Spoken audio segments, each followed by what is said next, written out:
नमस्कार, स्वागत है आपका जे न्यूज़ की एक बेहद खास ग्राउंड रिपोर्ट में और मैं हूं आपके साथ पल्लवी। बता दूं अभी जे की टीम हल्द्वानी के मुखाइन क्षेत्र के जगत विहार में मौजूद है और यहां से बीती शाम बेहद चौंकाने वाला मामला सामने आया है। जी हां, जहां अभी हम मौजूद है उसके कुछ ही मीटर बोलूँगी वहाँ पर दूरी पर जो एक अज्ञात शव है यहाँ से पुलिस को मिला है, जिसके संबंध में आज जे की टीम ग्राउंड में उतरी है और हम कुल मिलाकर ये जानने की कोशिश कर रहे हैं कि क्या कुछ पूरा मामला है। जिस प्रकार से बातें सामने आ रही है कि जो युवक है वो 4 दिन पहले ही जो जेल से छूट कर आया था। इससे पहले जो युवक है वो नशे तस्करी के जुर्म में अंदर भी गया था और नशा भी स्मैक का वो करता था। पूरा जो मामला है कुछ नशे के इर्द गिर्द घूमता हुआ नजर आ रहा है। बहरहाल अभी टीम यहाँ मौजूद है और जिस प्रकार से कल शव मिला उससे पूरे क्षेत्र में हड़कंप मच गया, हर कोई चौंक गया। क्योंकि इस प्रकार से अगर मैं आपको तस्वीरें दिखाऊं तो कैमरा पर्सन से कहूँगा तस्वीरें दिखाई किस प्रकार से जो ये क्षेत्र है पूरा आबादी वाला क्षेत्र है और तमाम घर यहाँ मौजूद हैं। और फिलहाल हम उसी घर के सामने मौजूद हैं जहाँ पे जो शव है उसके समीप मिला था। चलिए इनसे जानते हैं क्या कुछ पूरा मामला है, इनके संज्ञान में कैसे आया और उसके बाद कैसे कार्रवाई की गई। नमस्कार मैम। जी, नाम आपका? दीपा लोहनी। इस प्रकार से कल यहाँ से पूरा मामला सामने आया है, शव अज्ञात मिला है, क्या आपको कैसे जानकारी मिली कि यहाँ पे? मैं अपने छत की सीढ़ियों में बैठी थी तो जब मैं फिर अंदर को आई तो मुझे एक आभास जैसा हुआ कि यहाँ पर कोई कूड़ा फेंक रहा है, क्योंकि हमारी गली में रोज़ कूड़ा फेंक जा रहे हैं लोग इधर उधर से। यहाँ झाड़ी हाड़ी हो रही तो रोज कूड़े के थैले को भर के अपना घर का कूड़ा हमारे गली में फेंक जा रहे। तो दिन में हमने कूड़ा फेंकते हुए किसी को देखा तो हमने हुआ कि ये कूड़ा फेंक रहे। तो मैंने कहा ओ भैया कूड़ा मत फेंकना, अपने अंदर से आवाज़ लगाई। तो फिर मैं अपने अंदर को चले गई। थोड़ी देर में हमारे वहाँ कोई आने वाला था तो मैं उनके इंतज़ार में गेट खोला कि भाई वो आ रहे, हम फिर अपना चिटकन लगा के ताला लगा के चले जाए। वो 8:45 का टाइम था तो मैं अपने अंदर को चले जाऊँ करके हम उनका वो जब झाड़ी से दिख कोई नहीं रहा था, जब एक गाड़ी आई, गाड़ी की लाइट से वहाँ पर मैंने किसी के पैर देखे। वो पैर देख के मैंने फिर अपने बगल वालों से कहा कि बाहर ऐसा ऐसा हो रहा है और मैंने कोई मतलब मुझे ऐसा आभास हुआ यहाँ पर कोई कूड़ा फेंक रहा है, मतलब इससे मुझे आभास हुआ। मैंने उनको बुलाया कि उन्होंने पास जो हुआ मैंने तिवारी जी को बुलाया, तिवारी जी से कह दिया कि ऐसा ऐसा हुआ। इस प्रकार से आप कह रही कि आपने पहले पैर देखे लाइट में, तो ऐसा अमूमन देखा जाता है कि शराबी होते हैं वो भी गिर जाते हैं, तो आपको लगा था कि कोई शव है कि आपको लगा था कोई गिरा है? ऐसा है सारा हम ऐसा तो हमने देखा ही नहीं है। खाली अब ना उतने के लिए हम औरतें ठहरी थे, वो उससे मतलब एकदम चंबे के अंदर गए तो उनको बगल वालों को बता दिया कि मेरा बाहर ऐसा ऐसा हो रहा करके, वो कोई यहाँ पर लेटा है या सोया है, कोई फेंक गया है। अच्छा। ये वो हम लगा कोई सोया है। कभी ऐसा होता है शराबी गिर जाते हैं। हम उतने बार और हमारी चलती फिरती रोड है और गाड़ी आते जाते रहते, हम किसको देखें, क्योंकि हम ऐसा देखे भी नहीं था। हम अपने अंदर थे, हम अंदर, हमको बाहर ज़्यादा मतलब नहीं था। फिर 500 को फ़ोन करा, उन्हें पुलिस वालों को करा, तब हमको ये पता हुआ कि बॉडी पड़ी है। जब आपको इसकी जानकारी हुई, आपने अपने पड़ोसियों को बताया, जो भी कार्रवाई हुई उसके कितने टाइम बाद जो पुलिस यहाँ पे आई?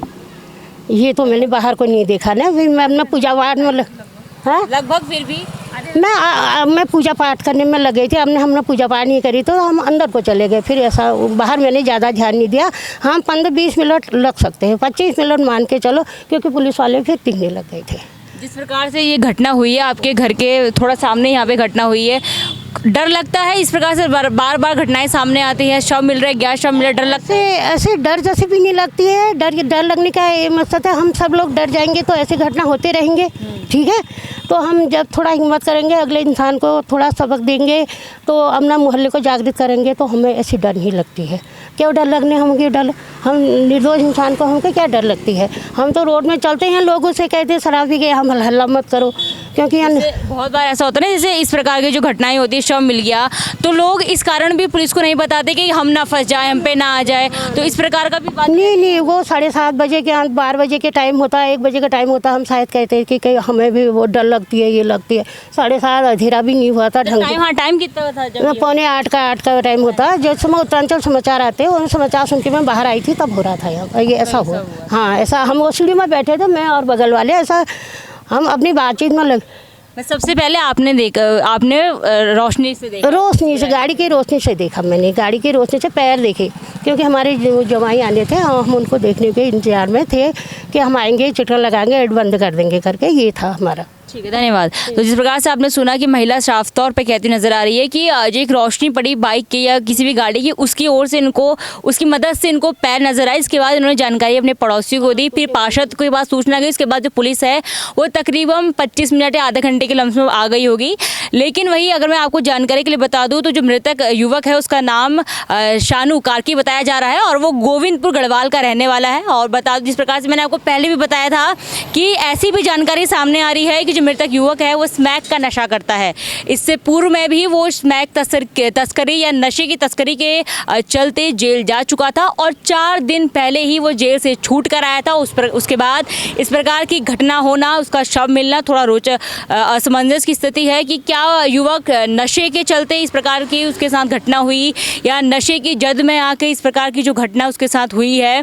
कुल मिलाकर उत्तराखंड में जहां नशे के ओर जो युवा है वो बढ़ता जा रहा है और बता दो जो उम्र है उसकी केवल 27 साल के आसपास बताई जा रही है कि जो युवक है वो केवल 27 साल का था। शानू कार्की नाम बताया जा रहा है।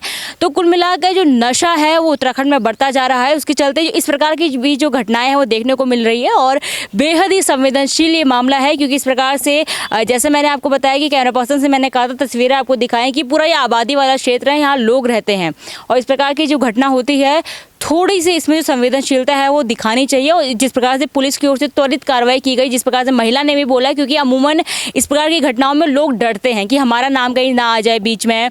लोग ऐसा मामले पता लगने के बाद भी सूचना नहीं देते हैं कि कहीं हम ना फंस जाएं। इस प्रकार का जो डर है वो भी रहता है, हालांकि ऐसा कुछ नहीं होता, लेकिन एक डर, एक भ्रांति इस प्रकार की बनी रहती है। लेकिन महिला ने बेहद ही अच्छी बात की कि अगर हम ही सामने नहीं आएंगे, अगर हम ही जागरूक नहीं होंगे तो किस प्रकार से अगला व्यक्ति से उम्मीद करेंगे कि वो जागरूक होगा। लेकिन कुल मिलाकर जो पूरा मामला है वो इस प्रकार से था कि एक यहाँ पे शव था, एक बॉडी थी जिसकी सूचना महिला ने को मिली। उसके बाद जो सूचना सर्कुलेट की गई और पुलिस की ओर से अभी जो कार्रवाई है वो की जा रही है। बता दूं पुलिस ने शव का पंचनामा भरकर उसे पोस्टमार्टम के लिए भी भेज दिया है। अब मौत के जो असल कारणों का पता तो पोस्टमार्टम रिपोर्ट आने के बाद ही लग पाएगा। और बहरहाल पुलिस की ओर से ये जानकारी दी गई है कि प्रथम दृष्टया जो बॉडी थी उसके शरीर में किसी प्रकार के बाहरी चोट के निशान नहीं थे।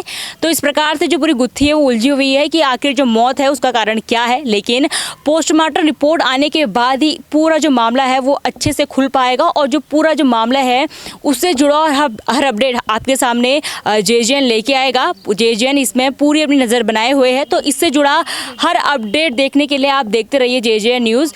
फिलहाल इस रिपोर्ट में बस इतना ही। मैं अपनी सहयोगी संगीता के साथ पल्लवी, जेजेएन न्यूज़ हल्द्वानी। नमस्कार।